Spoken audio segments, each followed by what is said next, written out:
Prior to the field trip, learning centers.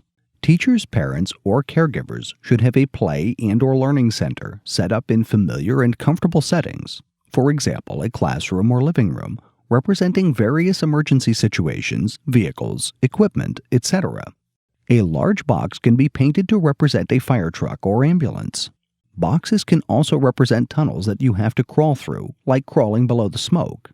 The cardboard box emergency vehicle should be placed in the block center. Play and/or learning centers are encouraged to practice stop, drop, and roll or crawl through a tunnel to get out of the house area as quickly as possible because that is the important thing to do when a fire starts. Collaboratively role-play various potential situations. Use as many real props as possible. Have an unplugged phone and practice dialing 911. Color flames with washable markers, yellow, orange, and red, and then use a squirt bottle filled with water and watch as the colors blend into each other. The fire department can donate some real items to a teacher, parent, or caregiver to put in the center so that a child or children can interact with the materials in a safe and fun way. After the child or children have attended their learning centers, then transition the child on a real-time field trip. Before their arrival, you must set up your station to best eliminate any issues that may cause a sensory overload. 1. Use natural lighting when possible. Leave station doors open. 2. Turn down radios and paging alerts.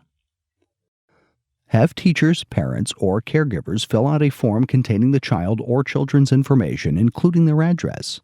This information can be forwarded to your local dispatch. Instruct teachers, parent, or caregivers what their role is in an emergency situation. 1. Display stickers or signs in the windows alerting first responders to an individual with autism. 2. When calling 911, alert dispatchers that the incident involves an individual with autism. 3. Unlock doors before first responders arrive when possible. 4.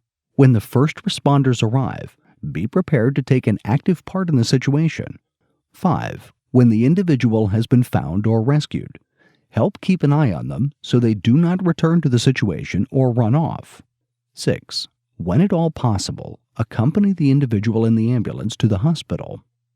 Give the child or children the opportunity to explore the real representations of emergency vehicles in person during safe periods of time. Avoid lights and sirens.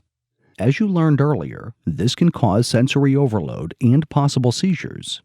The skills you learned on how to effectively communicate and interact with an individual with autism will come into play. Be patient, ask simple, direct questions. No slang. Be ready to wait up to 10 seconds for a response. If you get no response to a question, try rephrasing it.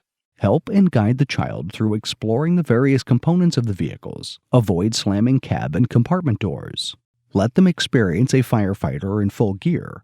The uniform or turnout gear can be distracting and downright scary to some individuals. Be careful not to let low air alarms on your SBCA to go off. These loud and unexpected sounds can cause discomfort or a possible overload to an individual with autism. Provide visual representations of all material being taught. These representations can even be given to the teachers, parent, or caregivers ahead of time to prepare the child for what is to come. For instance, develop an if-then visual scenario rule sheet.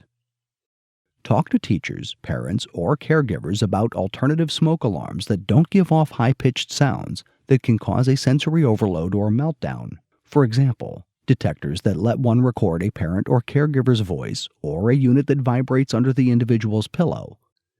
Encourage teachers, parents, or caregivers to continue to practice the lesson taught in the pre-field trip learning centers.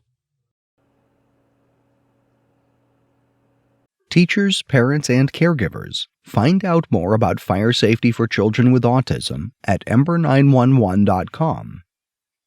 First responders, you can learn more about autism awareness and interaction at prevent-educate.org.